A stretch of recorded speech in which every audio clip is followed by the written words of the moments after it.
Hello दोस्तों, welcome to my channel digital Kisan Pathshala. आज के इस वीडियो में हम बात करने जा रहे हैं केले की वैज्ञानिक खेती के बारे में। कौन कौन से तकनीक का पालन करके हम केले के उत्पादन में वृद्धि कर सकते हैं, बढ़ोतरी कर सकते हैं। तो सबसे पहले हम जान लें कि केला भारत का एक प्राचीनतम स्वादिष्ट पाचक एवं लोकप्रिय फल है। इसमें कैल्शियम तथा फास्फोरस प्रचुर मात्रा में पाए जाते हैं। इसकी खेती पूरे भारत में की जाती है। इसका खेती है जो पूरे भारत के हर एक राज्य में थोड़ा बहुत कम कुछ में ज़्यादा किया जाता है। अगर हम बात करें इसके जलवायु की कि कौन से जलवायु इसके लिए अनुकूल है और वातावरण इसके लिए अनुकूल है, तो ये उष्ण कटिबंधीय जो जलवायु होता है जिसको ट्रॉपिकल क्लाइमेट कहते हैं। ट्रॉपिकल क्लाइमेट गर्म और आर्द्र जलवायु जो होता है इसके लिए बहुत अच्छा माना जाता है इसके उत्पादन के लिए केले की। और अगर हम बात करें तापमान की कि जो उचित तापमान कितना है इसके लिए, तो जो इसका उचित तापमान है वो 26 से 30 डिग्री सेल्सियस इसका उचित तापमान है। इसमें ये केला का पौधा बहुत ज़्यादा ग्रो करता है और अच्छा वृद्धि होती है।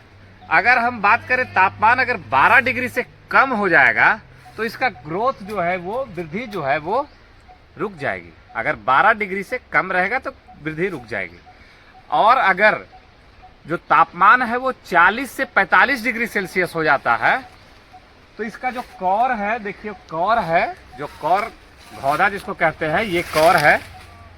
कॉर का वजन जो है वो कम जाता है। तो अब हम बात करें इसके खेत की तैयारी की। अगर हम केला का पौधा लगाते हैं तो खेत तैयार कौन से विधि से करें, तो खेत तैयारी के लिए सर्वप्रथम हमको गर्मी के समय में इसका जुताई करना आवश्यक है। खेत का जुताई गर्मी के समय में, जिसको कि समर प्लाव कहते हैं, जुताई के बाद धूप लग जाए, जिससे कि अगर कोई घास वगैरह बीज वगैरह का अगर बीज है उसमें बीज रह गया है घास का बीज का, तो वो मर जाएगा। और अगर कोई कीट भी मिट्टी में है तो वो भी मर जाएगा। तो खेत की जुताई उस समय करके छोड़ देना है और लगाने समय 2 से 3 बार जुताई करके पाटा दे देना है।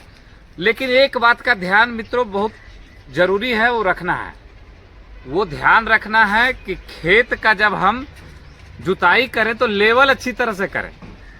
ये जो केला है वो सेंसिटिव है वाटर लॉगिंग कंडीशन के लिए। अगर पानी का जमाव भराव इसमें हो गया तो केला जो है वो मर जाएगा। इसको पानी चाहिए, वाटर लविंग प्लांट भी है, पानी को पसंद भी करता है, लेकिन पानी भी इसको चाहिए, उचित पानी चाहिए, मिट्टी भींगा रहे। ज़्यादा पानी में ये मर जाएगा। अगर हम बात करें पीएच के, सॉइल के, मिट्टी के पीएच लेवल की, तो उसका मिट्टी का जो पीएच लेवल है वो 6 से 7.5 होना चाहिए। 6 से 7.5 तक इसका पीएच सही माना गया है। अगर हम बात करें मिट्टी की, कौन सी मिट्टी इसके लिए उपजाऊ होगी केले की खेती के लिए, तो इसके लिए जो मिट्टी उपजाऊ होगी वो काली दोमट और चिकनी मिट्टी, काली दोमट और चिकनी दोमट, ये मिट्टी इसके लिए उपजाऊ मानी जाती है। दोस्तों, अगर हम बात करें खेती के लिए अनुकूल समय, इसकी खेती जब हम करते हैं उसके लिए अनुकूल समय कौन सा है, तो बरसात के मौसम में जून और जुलाई जो है समय, उसके लिए अनुकूल समय है। इसकी पौधारोपण के लिए बरसात के समय में जून जुलाई जो समय है वो सबसे अनुकूल है। अगर हम बात करें गर्मी के समय की, तो गर्मी के समय में अक्टूबर से दिसंबर का जो समय है वो सबसे अनुकूल है इसके पौधारोपण के लिए। चलिए दोस्तों, अब हम बात करते हैं इसके बेड की तैयारी की। इसका जो बेड बनाएंगे खेत तैयार करने के बाद, बेड का क्या साइज रहेगा और कैसे बेड बनाएंगे, तो बेड का जो साइज रहेगा, एक बेड से, ये एक देखिए बेड है, एक बेड से दूसरे बेड, ये जो दूसरा बेड है इसके बीच की दूरी जो है वो होना चाहिए 6 फीट। और एक पौधा से दूसरे पौधा, यहाँ पे जो पौधारोपण किया गया है उसका ये दूरी मेंटेन नहीं किया गया है। एक पौधे से दूसरे पौधे के बीच की दूरी होना चाहिए 5 फीट। और अगर हम बात करें बेड, जो बेड तैयार करते हैं वो बेड का हाइट कितना होना चाहिए, तो 1 फीट बेड का हाइट होना चाहिए। और बेड की अगर बात करें चौड़ाई की, जिसमें हम पौधा लगाएंगे, जैसे ये बेड की चौड़ाई है, ये बेड की चौड़ाई है, इसमें पौधा लगाएंगे तो उसकी चौड़ाई की बात करें तो 2.5 फीट उसका चौड़ाई होता है। बेड तैयारी के लिए हम लोग बेड मेकर से भी बेड तैयार कर सकते हैं और मैनुअल लेबर से भी हम लोग बेड तैयार कर सकते हैं। चलिए दोस्तों, अब हम बात करते हैं बुआई के समय खाद का क्या क्या प्रयोग करेंगे। जब हम इसको लगाएंगे, पौधे को लगाएंगे, तो उस समय खाद क्या क्या प्रयोग करेंगे और क्या क्या खाद रहेगा। तो इसके लिए जो खाद रहेगा वो 150 KG SSP 3 bag, 150 KG 3 bag SSP single super phosphate जिसको कहते हैं, और 25 केजी हमको एमओपी मोरेट ऑफ पोटास, जिसको पोटास हम लोग कहते हैं, 25 केजी पोटास, और 50 केजी डीएपी मतलब 1 बैग डीएपी, और 10 केजी रिजेंट एक कीटनाशक है, वो दानेदार टाइप का होता है, वो कीड़ों को मिट्टी से आपको मार देगा। तो इतना चीज की जरूरत पड़ेगी, इसको सबको मिला लेना है और प्रत्येक पौधे 50 से 60 ग्राम प्रति पौधा आप लोग को डालना है। और खेत की तैयारी के समय ये चीज ध्यान रखना है कि जैविक खाद के रूप में हम लोग को 4 ट्रॉली गोबर कम से कम 1 एकड़ में डाल देना है।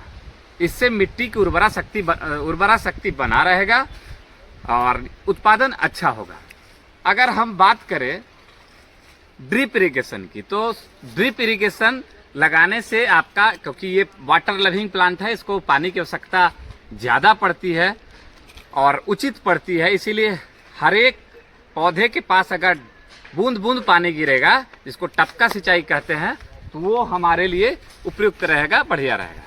अगर हम बात करें मल्चिंग की, तो मल्चिंग किस लिए करते हैं? मल्चिंग कहते हैं कि अगर पौधे के जड़ के आसपास अगर हम पॉलीथीन शीट से अगर हम लगा दें तो घास का भी समस्या कम होता है, खरपतवार का भी समस्या कम होता है, उसके साथ साथ कम पानी की आवश्यकता भी पड़ती है।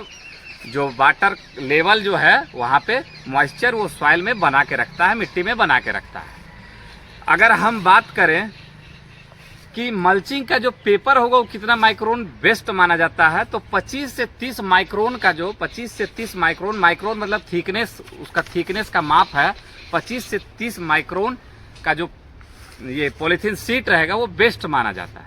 अगर हम बात करें पौधा रोपण की कि पौधा रोपण कैसे करें, तो पौधा रोपण के लिए जो गड्ढा है, जैसे मिट्टी में हम गड्ढा करेंगे तो गड्ढा के समय एक चीज ध्यान देना है कि हमको 1 फीट बाय 1 फीट या 1 फीट का गड्ढा तैयार करेंगे।